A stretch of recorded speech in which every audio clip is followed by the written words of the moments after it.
Hello from ডিমজি। তো আমি আজকে তোমাদেরকে একটা চিকেন স্টিউ বানানো দেখাবো। এটা সবাই জানে, কম বেশি সবাই জানে, সবাই ভালোই বানায়। তো আমি যদিও কমই বানিয়েছি, সেরকম আমি চিকেনটা একটু বেশি ভালো করেই বানাতে ভালোবাসি। তো হঠাৎ করেই একটু পাতলা পাতলা চিকেন স্টিউ খেতে ইচ্ছে করছিল, তো সেই কারণেই বানালাম। তো চিকেনটাকে ভালো করে প্রথমে ধুয়ে পরিষ্কার করে তাতে নুন, হলুদ আর একটু লঙ্কা গুঁড়ো মাখিয়ে নিয়েছিলাম। এটা অনেকে দেয়, আবার অনেকে দেয়ও না, কিন্তু আমি একটু করেছিলাম তার কারণ যাতে স্বাদটা একটু এনহ্যান্স করে। আর এদিকে দেখো, একটু আদা থেতো করে নিয়েছি, রসুন একটু ছিলে নিয়েছি, আর পেঁয়াজ, গাজর আর বিনস এই সবজিগুলো একটু কেটে নিয়েছি, তোমাদেরকে দেখালামই। আর এখানে পুরো রান্নাটাই আমি কুকারের মধ্যে করেছি। কুকারের মধ্যে বেশ অনেকখানি পরিমাণ মাখন দিয়ে দিতে হবে। গ্যাসটা কিন্তু সবসময় একটু মিডিয়াম ফ্লেমে থাকবে, না খুব বেশি না খুব লো। আর মাখনটা যখন দেবে তখন গ্যাসটা একদম সিমে, মানে একদম জিরোতে করে রাখলে, কমে করে রাখলে ভালো হয়, না রে মাখনটা খুব তাড়াতাড়ি জ্বলে যায়।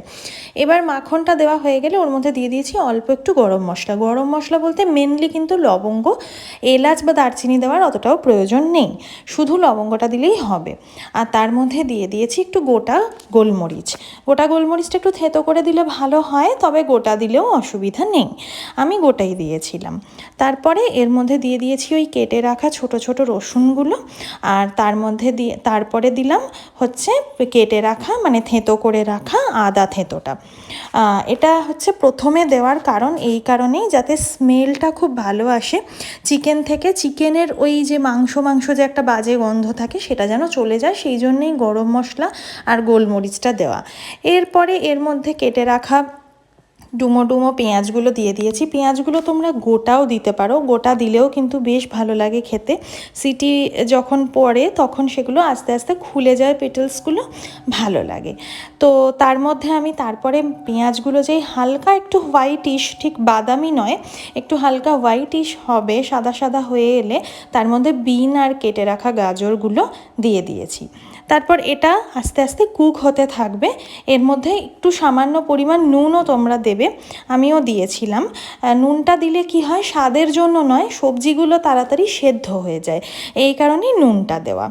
এরপরে গ্যাসটা কিন্তু একটু মিডিয়ামে রেখে ঢাকনাটা বারবার চাপা দিয়ে, মানে জাস্ট ঢাকনাটা চাপা দিয়ে, মানে ঢাকনাটা না লাগিয়ে একটু চাপা দিয়ে দিয়ে মানে ওটাকে কুক করতে হবে। আর তার মধ্যে কিন্তু ওটা একটুখানি কুক হয়ে এলেই 5 মিনিট মতন তার মধ্যে দিয়ে দিতে হবে ম্যারিনেট করে রাখা মাংসটা।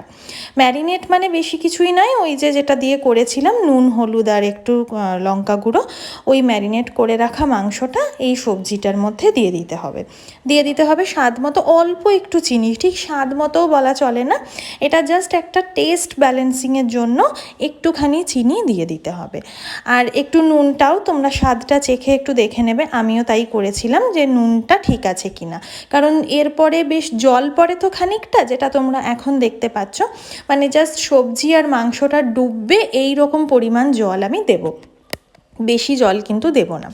তারপরে 2 থেকে 3টে সিটি আমি দিয়েছিলাম, তোমরা মাংসর পরিমাণ অনুযায়ী দিতে পারো। আমি মোটামুটি ওই 400 মতো মাংস করেছিলাম, তো 2-3টে সিটিতেই কিন্তু পুরো রান্নাটা রেডি হয়ে গেছিলো। আর নামানোর সময় একটু লেবু, গোলমরিচ আর মাখন দিয়ে নামিয়েছিলাম। চলো আজ আসি, টাটা।